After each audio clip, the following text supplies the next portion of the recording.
ce nouvel espoir viendra si les Français constatent que l'action et le discours se sont réconciliés.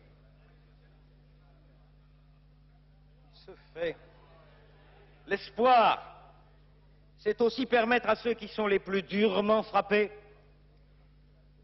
que notre société laisse partir à la dérive, que la marginalité guette, d'avoir droit à une deuxième chance. Tel est le sens profond du revenu minimum d'insertion. Instaurer un droit au revenu minimum est une innovation d'une portée considérable. Après la création de la sécurité sociale, puis sa généralisation, après l'instauration du minimum vieillesse et des allocations chômage, c'est là construire le dernier étage, franchir la dernière étape. Qu'on y songe, notre pays a déployé des décennies d'efforts pour lutter contre la pauvreté et contre le dénuement complet.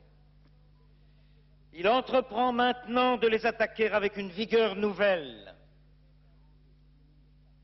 Il n'est pas digne de notre passé, ni concevable pour notre avenir, que tant de gens survivent dans la misère et se voient rejetés aux franges d'une société qui les frappe d'exclusion sans appel.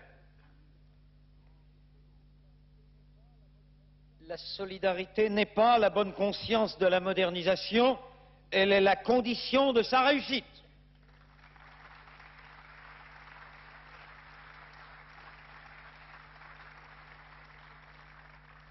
Et cela parce qu'elle donne tout son sens au respect de l'autre, au respect de la dignité humaine. Oh, certes, le montant de l'aide sera insuffisant au regard du souhaitable, mais il offrira à tous ceux qui en disposeront une nouvelle chance, de nouveau un nouvel espoir, une nouvelle chance d'échapper à la misère, une chance de retrouver sa place dans le monde des autres. C'est pourquoi le revenu minimum doit être étroitement lié à un effort d'insertion. Il faudra, là encore, bousculer nos habitudes, briser les rigidités de l'État-providence, mobiliser les énergies de tous, celles des collectivités locales, celles des services sociaux, celles des associations, car seule une démarche concrète,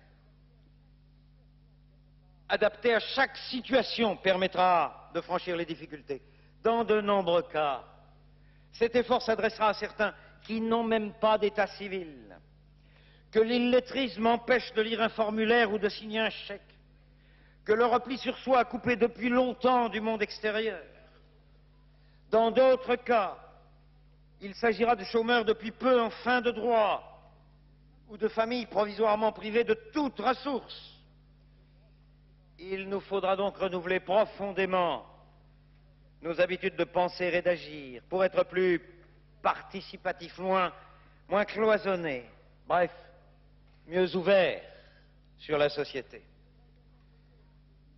Il nous faudra également veiller à ce que cette réforme atteigne bien ses buts, sans créer des abonnés de l'assistance,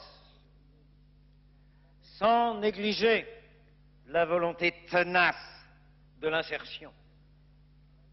C'est pourquoi va être parallèlement créée une délégation interministérielle au revenu minimum d'insertion qui aura pour tâche d'impulser sa mise en place et de veiller à en évaluer l'efficacité afin que d'ici 3 ans, un réexamen du dispositif soit entrepris sur la base d'informations sérieuses et suivies.